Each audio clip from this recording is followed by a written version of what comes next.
और शाश्वत मार्ग लाता है। यह सत्य वह मार्ग है जिसके द्वारा मनुष्य जीवन प्राप्त करता है, और यही एकमात्र मार्ग है जिसके द्वारा मनुष्य परमेश्वर को जानेगा और परमेश्वर द्वारा स्वीकृत किया जाएगा। यदि तुम अंत के दिनों के मसीह द्वारा प्रदान किया गया जीवन का मार्ग नहीं खोजते, तो तुम यीशु की स्वीकृति कभी प्राप्त नहीं करोगे और स्वर्ग के राज्य के द्वार में प्रवेश करने के योग्य कभी नहीं हो पाओगे, क्योंकि तुम इतिहास की कठपुतली और कैदी दोनों ही हो। जो लोग विनियमों से, शब्दों से और इतिहास की बेड़ियों से नियंत्रित होते हैं, वे ना तो कभी जीवन प्राप्त कर पाएंगे और ना ही जीवन का अनंत मार्ग प्राप्त कर पाएंगे। ऐसा इसलिए है क्योंकि उनके पास सिंहासन से प्रवाहित होने वाले जीवन के जल के बजाय बस मैला पानी ही है, जिससे वे हजारों सालों से चिपके हुए हैं। जिन्हें जीवन के जल की आपूर्ति नहीं की जाती, वे हमेशा मुर्दे, शैतान के खिलौने और नरक की संतानें बने रहेंगे।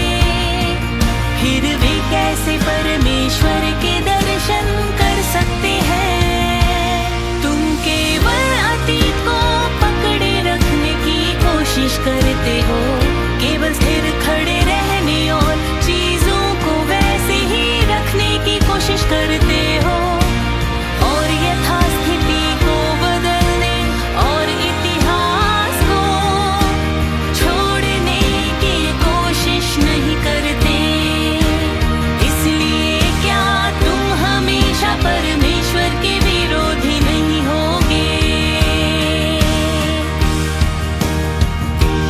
परमेश्वर के कार्य के कदम उमड़ती लहरों और घुमड़ते गर्जनों की तरह विशाल और शक्तिशाली हैं। फिर भी तुम निष्क्रियता से बैठकर तबाही का इंतजार करते हो, अपनी मूर्खता से चिपके हो और कुछ नहीं करते। इस तरह तुम्हें मेमने के पद चिन्हों का अनुसरण करने वाला व्यक्ति कैसे माना जा सकता है? तुम जिस परमेश्वर को थामे हो उस परमेश्वर के रूप में सही कैसे ठहरा सकते हो, जो हमेशा नया है और कभी पुराना नहीं होता? और तुम्हारी पीली पड़ चुकी किताबों के शब्द तुम्हें पार करा कर नए युग में कैसे ले जा सकते हैं? वे परमेश्वर के कार्य के कदमों को ढूंढने में तुम्हारी अगुवाई कैसे कर सकते हैं? और वे तुम्हें ऊपर स्वर्ग में कैसे ले जा सकते हैं? जिन्हें तुम अपने हाथों में थामे हो, वे शब्द हैं जो तुम्हें केवल अस्थायी सांत्वना दे सकते हैं। तुम्हें जीवन देने में सक्षम सत्य नहीं दे सकते, तुम्हें पूर्णता की ओर ले जाने वाला मार्ग देने की बात तो दूर रही। क्या यह विसंगति तुम्हारे लिए चिंतन का कारण नहीं है?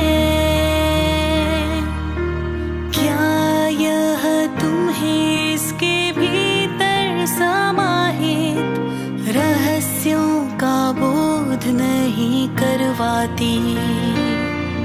क्या तुम अपने बल पर परमेश्वर से मिलने के लिए अपने आप को स्वर्ग भिजवाने में समर्थ हो? देखो कि अब अंत के दिनों में मनुष्य को बचाने का कार्य कौन कर रहा है। यदि तुम ऐसा नहीं करते तो तुम कभी